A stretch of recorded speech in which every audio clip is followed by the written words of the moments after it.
In just 13 years, Charlie Munger managed to earn a 947% return on his money. And these are the 5 rules he followed when trying to get a 10x on his money in just 13 years. Step 1. Understand the business. And this first step is where most people mess up. Let us explain.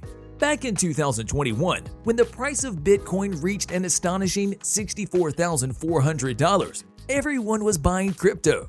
Analysts were talking about how Bitcoin would go to $100,000 and why it's very important to invest now and not miss the second wave to the top. Should investors have listened and bought Bitcoin when very smart financial analysts were telling them to invest? Well, if you or anyone you know invested during the bubble, then you fell prey to FOMO, or fear of missing out. These types of things have been happening throughout history. Just think back to the tulip mania, when people were selling their houses to buy a single tulip. Crazes like these will keep happening in the future.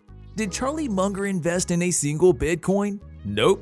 Do you know why? It's because crypto was not in his area of expertise. They have a well-defined circle of competence, and they stay within that circle no matter what. This is a strategy adapted by both him and his partner Warren Buffett. They might not understand the world of crypto, but they understand the world of banking, and this sector offers countless opportunities to make money.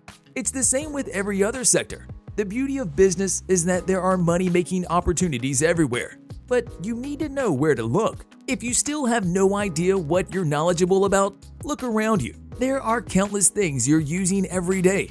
Remember that there's a company out there making them. For example, if you watch Netflix, then you probably know a lot about Netflix. Or maybe you like cooking and are interested in running a restaurant one day. Well, then you wouldn't have a hard time understanding McDonald's business model. Step 2. Find the moat. This is a very important step when choosing a business to invest in. Just like a castle has a moat around it to protect it against invaders, so does a company have a moat around it to smash that like button just like you should if you haven't done so already. But no, in all seriousness, the reason companies build moats is to protect themselves against the competition. But there's a difference. Companies don't have moats in the conventional ways that businesses have moats. Companies build their moats through their branding. They have built such a powerful brand image that fans would hate separating from them. A good example of this would be Apple. Can you imagine how difficult it would be for an Apple user to sell all of his devices and start using Android and Windows? The process would take several years. It's the same with Coca-Cola and Kleenex. These are good examples of companies that have built strong moats around them. Taking these business castles down would be very difficult. It's not impossible, but difficult. Even if Pepsi decided to buy Coca-Cola outright, it would still have trouble generating sales. The Coca-Cola culture is just so potent that anything trying to get away from it gets trapped. Step 3. The madness of diversification. Charlie Munger likes to say that excessive diversification is madness. If you, as a financial analyst, will tell you that the most important thing in every investment strategy is diversification. Naturally, diversification is there to protect you against a wipeout. Let us explain. Imagine you had $10,000 to invest back in the 90s. You saw that Enron was doing good, and you decided to plow all your money into this one stock. When Enron went under back in 2007, your $10,000 investment was wiped out. Diversification would protect you against such a loss because by investing in one company, you are investing in an index fund. If one of the companies in the index goes under, don't worry, you still have 99% of your money. So why would Munger advise against such a wise financial move? First of all, notice that we said he is against excessive diversification. Charlie Munger is not financially blind. He understands the importance of diversification in any investment strategy. What he is opposing here is over-diversification. That's when you see investors buying 50 or 100 different companies in their portfolios. This is when things become impractical. For Munger, it's different. Remember the first rule of this video when we said that the most important thing when you're investing is to understand the business inside and out? Well, if you invest in 50 or 100 different businesses and sectors, you practically have no time in the day to keep track of 50 different businesses and what they are doing. So what should investors do? Well, according to Charlie Munger, Every investor should diversify between 5 and 10 different businesses. This will give you broad enough diversification to eliminate the important type of risk, unsystematic risk.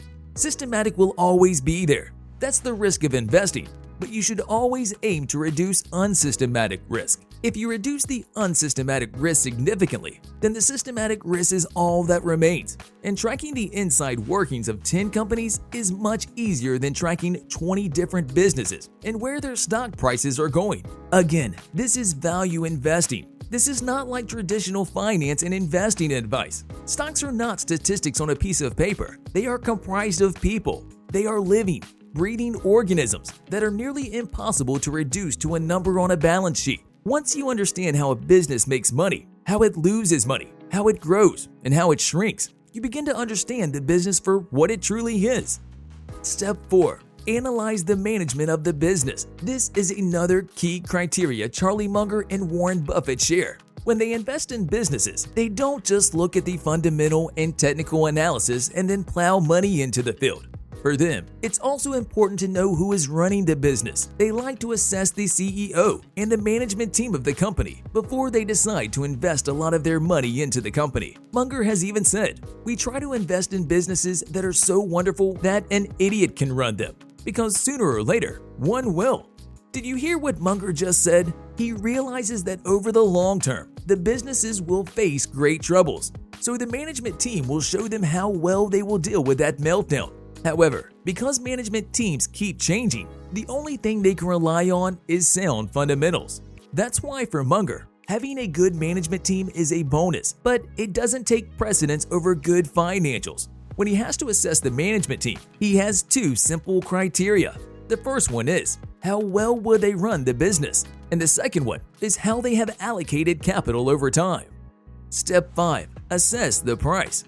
The last step might seem so obvious, but you wouldn't believe how many people overlook it. When Munger is talking about the price of a company, he says that the first thing he likes to choose is a wonderful business. These are businesses that have all of the above mentioned criteria. But then, he likes to assess the price of the stock and see if it's worth investing. After all, no matter how wonderful the business is, you can't pay an infinite price for it. So you need to determine what is the price you're willing to pay for this wonderful business. To determine the number, you will need to take the margin of safety into account. For example, if you want to buy a stock for $30 and you know the intrinsic value is $45, after you've done your analysis, then you have a $15 margin of safety. So let's assume that your estimate of the company is false. You overlooked some key components, and it turns out the intrinsic value is only $33. You only paid $30 for the stock. So even though the stock is down, if you sold, you would still make money. In other words, regardless of what the stock price does, the margin of safety will make sure you never lose money. You'll love these videos next.